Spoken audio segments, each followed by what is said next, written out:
జయశంకర్ భూపాలపల్లి జిల్లా గణపురం మండల కేంద్రంలోని కాకతీయుల కళాక్షేత్రం శ్రీ భవానీ సహిత కోటగుళ్ల ఆలయంలో శ్రావణ మాసం చివరి శుక్రవారం సందర్భంగా అర్ధనారీశ్వరి రూపంలో స్వామివారిని వివిధ రకాల పూలు పండ్లతో అలంకరించి ఆలయ ప్రాంగణంలో గోమాతలకు ఘనంగా పూజలు నిర్వహించి భక్తుల ఆశీస్సులను పొందారు.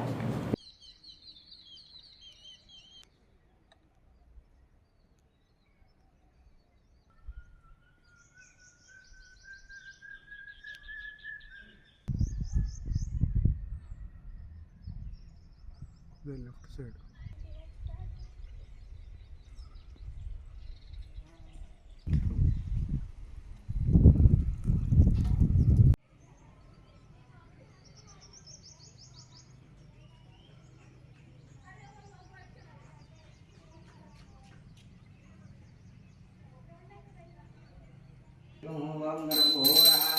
సైడ్ కుండండి.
గుణాయ నమః శివాయ నమః